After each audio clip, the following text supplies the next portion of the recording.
বাড়িতে কেউ আছিস? কি ব্যাপার স্যার, আপনারা? হ্যাঁ, তাড়াতাড়ি বাড়ি খালি কর। কেন স্যার, এই বাড়ি তো আমার। না, এখন এই বাড়ির মালিক হচ্ছে নিনি। আপনি কি বলছেন? এটা তো আমাদের পৈতৃক সম্পত্তি, আমার আব্বুর নামেই আছে। কি গো, হঠাৎ করে আমাদের বাড়িতে পুলিশ কেন?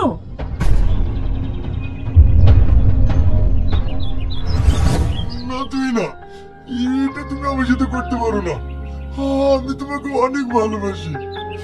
হয়তো আজ আমি বেকার, তুমি আমাকে আর কিছুদিন সময় দাও, আমি ঠিক যে কোনো একটা কাজের ব্যবস্থা করে ফেলবো। দেখো, আমি আর তোমাকে কোনো সময় দিতে পারবো না। আর তাছাড়া আমার বিয়ে ঠিক হয়ে গেছে, ছেলে স্কুল মাস্টার। ও, আজ আমি বেকার বলে তুমি আমাকে ছেড়ে চলে যাচ্ছ? আমি কি তোমাকে সুখে রাখতে পারতাম না? শুধু ভালোবাসলে সুখে রাখা যায় না, সুখে রাখতে গেলে টাকার দরকার। আর টাকা না থাকলে তুমি কিচ্ছু করতে পারবে না, না ঘুরে শান্তি না বেরিয়ে শান্তি।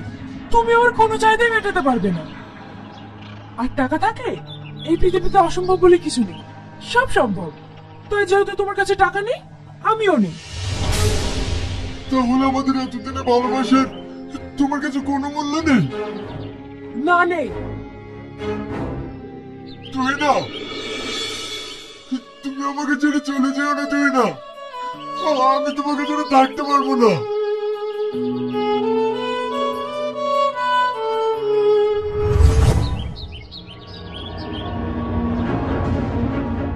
এই দেখেন দলিল, এই জমি আমার আব্বুর নামে লিখে আছে। তাহলে ডাক্তার আব্বাকে। এখন তোমার শ্বশুর বাড়িতে নেই, মেয়ের বাড়ি বেড়াতে গেছে। কোন মেয়ের বাড়িতে গিয়েছে বৌমা? তুমি এখানে? অফিসার, ওরা সবাই মিথ্যা কথা বলছে। আমার কোনো মেয়ে নেই, কিন্তু একটা ছেলে আছে। হ্যাঁ আব্বা, সেই তখন থেকে বলছি, কিন্তু আমার কথা বিশ্বাসই করছে না। অফিসার, এইটা আমার ছেলে না, আমার ছেলে এইটা। তুমি কি বলছো আব্বা? ওদেরকে 24 ঘন্টা সময় দেওয়া হলো, তার মধ্যে এই বাড়ি খালি করতে হবে, নাহলে আইন তার ব্যবস্থা নেবে।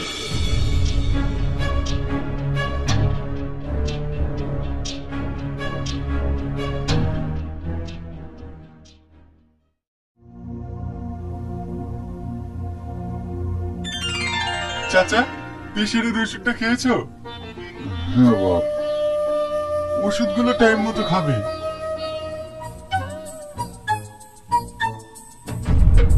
আরে আরে, তুমি কি করছো? তুমি মিষ্টি খাচ্ছ? তুমি জানো না তোমার সুগার আছে? তুই আবার মিষ্টি এনে দিয়েছিস? চাচা বারবার বললো তো। তোকে না। চাচা, তুমি এসব খেও না, নিজের শরীরের একটু খেয়াল রেখো। তুমি যদি নিজের খেয়াল না রাখো, কোনো ওষুধে কাজ করবে না। আচ্ছা ঠিক আছে, খাবো না আর। পাগল একটা।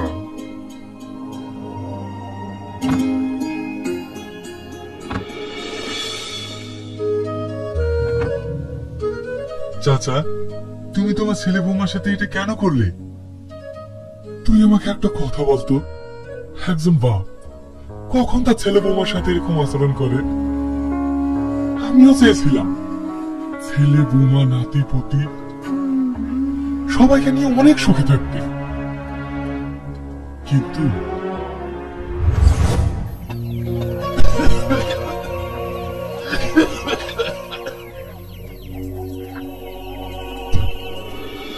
এই লোক সারা বাড়ি কাজ করে ফেলি পাকালো। ওকে আমি কতবার বলেছি এই বুড়া বুড়িকে তাড়াতাড়ি বাড়ি থেকে বিদায় করো, আমার যদি একটা কথা শোনে। দেখো বৌমা, আমি কি এগুলো সব করে করে বলো? কদিন থেকে শরীরটা ভীষণ খারাপ। এই বুড়ো শুধু মুখে মুখে তর্ক, শুধু মুখে মুখে তর্ক।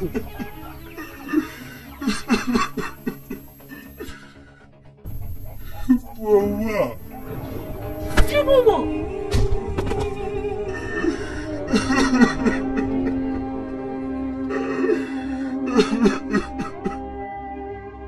কেঁদো না,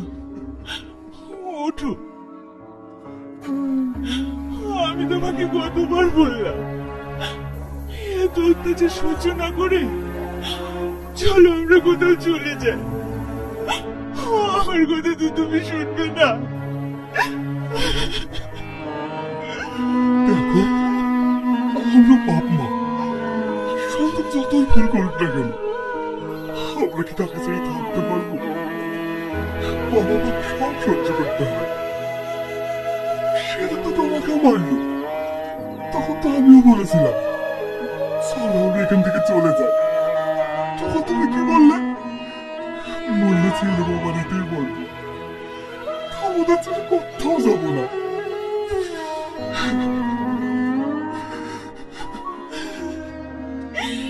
এত কষ্ট দেওয়ার পরে ছেলে মেয়ের প্রতি বাপ মায়ের এত মায়া হয় কেন বলেন তো?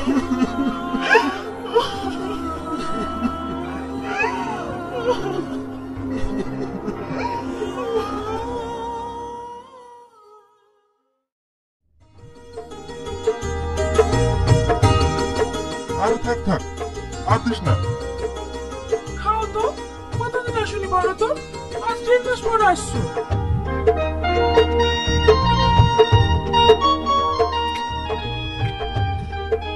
তোর শ্বশুর শাশুড়িকে দিয়েছিস তো? হ্যাঁ দিয়েছি। ছাড় তো ওদের কথা, ওরা খাচ্ছে।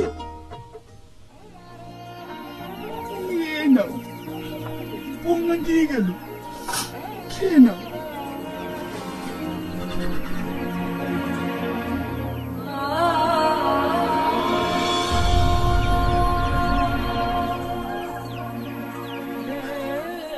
আরে ছেলে, কি হলো? কাঁদছো কেন? খাও।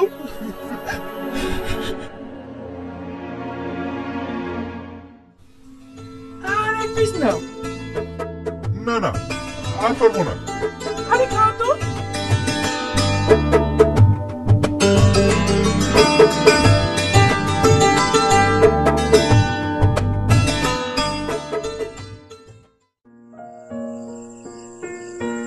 কিরে, কদিন থেকে দেখছি তোর মনটা খারাপ, কিছু হয়েছে?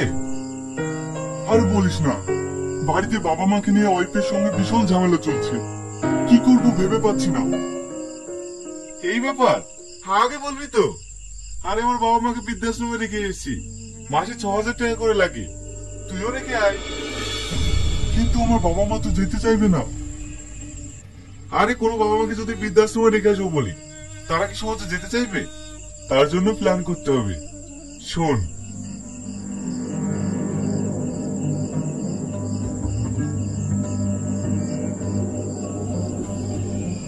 যদি বুঝে যায়? আরে বুঝতে পারবে না, আমিও তোমার বাবা মাকে এই প্ল্যানে রেখে এসেছি।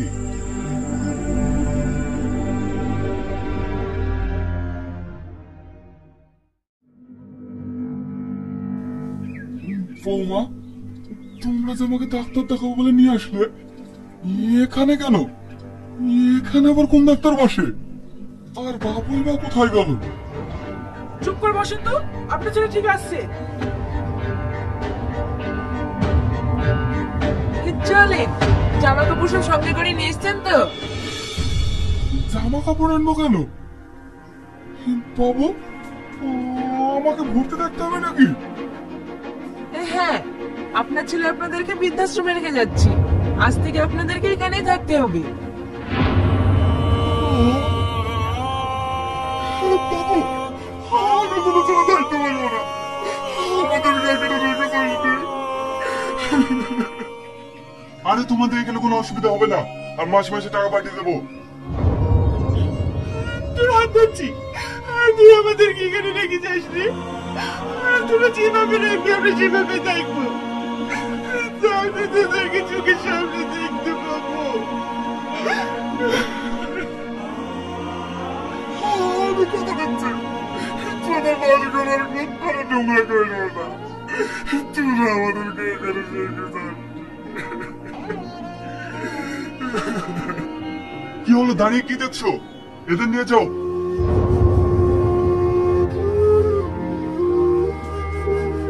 কি হলো এসো? না আমি যাবো না, আমি ও দাও দাদের কাছে থাকবো, আমি ও দাও দাদের কাছে থাকবো। যাও। মা ডাকছে, বাবা মায়ের কথা শুনতে হয়। তোমরা তো বাবা মা, কই আব্বু তো তোমাদের কথা শুনছে না? দেখেছো, সব ওদের কাছ থেকে শিখেছে। চল।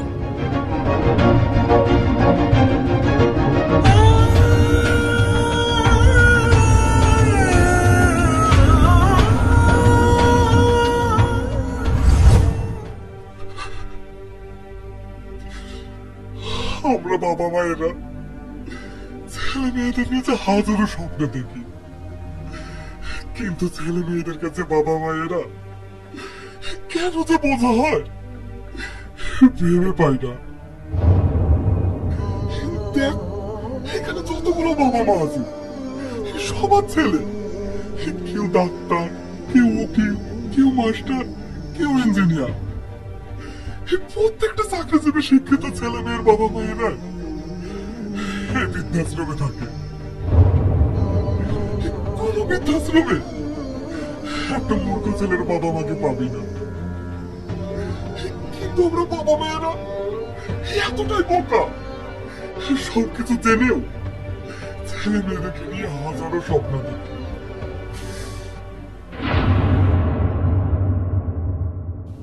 আরে বিআই মশাইজি, তাহলে আপনার শেষ ঠিকানা বৃদ্ধাশ্রম হলো? ভালোই হলো, বাঁচবার কদিন, সবাই মিলে একসাথেই থাকবো।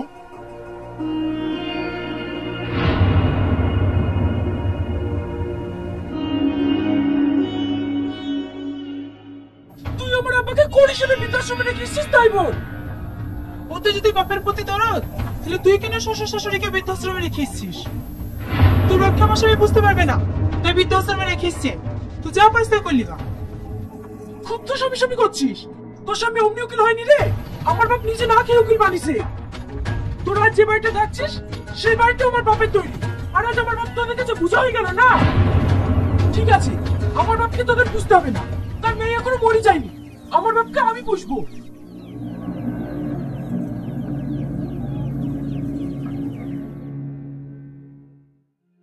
চলো, তোমাকে আর বৃদ্ধাশ্রমে থাকতে হবে না, তোমার মেয়ে জামাই মরে গেছে নাকি? এখন থেকে তুমি আমাদের বাড়িতেই থাকবা। কি গো, তুমি কিছু বলছো না? হ্যাঁ আব্বা, এখন থেকে আপনি আমাদের বাড়িতেই থাকবেন। জান বিআই যান, মেয়ের বাড়িতেই থাকেন। ভাগ্যে আপনার একটা মেয়ে আছে, যদি আমারও একটা মেয়ে থাকতো তাহলে হয়তো আমাকেও এখানে থাকতে হতো না। না রে মা, তোকে আর আমাকে নিয়ে ভাবতে হবে না, আমি এখানেই ঠিক আছি। না না, তোমাকে আর এখানে কষ্ট করে থাকতে হবে না। শুধু বাপের কষ্টটাই ভাবলি? ভাববি তো, কারণ ওটা তোমার বাপ আর এটা শ্বশুর। আজ তোমার বাপকে বৃদ্ধাশ্রমে রেখে গেছে বলে তোমার ভাই বোনের প্রতি রাগ হচ্ছে না, কিন্তু তুমি একবার ভেবে দেখো তো, তুমি তোমার শ্বশুর শাশুড়িকে এই বৃদ্ধাশ্রমে রেখে গেছো। আজ তোমার বাপের প্রতি যতটা কষ্ট হচ্ছে, এই কষ্টটা যদি তোমার শ্বশুর শাশুড়ির প্রতি হতো তাহলে হয়তো কোনোদিনই তাদেরকে এই বৃদ্ধাশ্রমে আসতে হতো না। আমি একটা কথা ভেবে পাই না, মেয়েরা তার প্রত্যেককে নিজের বাবা মাকে ভালোবাসি, আর শ্বশুর শাশুড়ি বোঝা। আজ তুমি যদি তোমার শ্বশুর শাশুড়িকে মানিয়ে নিতে পারতে, হয়তো তোমার ভাবিও তোমার বাপকে মানিয়ে নিতে পারত। আশা করি এদের কাউকে এই বৃদ্ধাশ্রমে আসতে হতো না। কাকে বোঝাচ্ছিস? আজকালকার ছেলে মেয়েরা যদি বুঝতে, তাহলে হয়তো কোনো বাবা মাকে এই বৃদ্ধাশ্রমে থাকতে হতো না।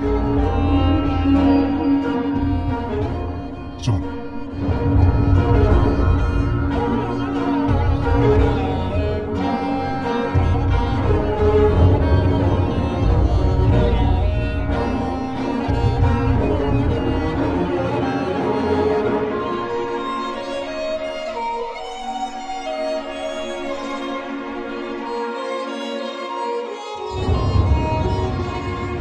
আপনাদের উদ্দেশ্যে একটা কথা বলি, আজকাল আমাদের সমাজে এরকম ঘটনা অনেক ঘটে চলেছে।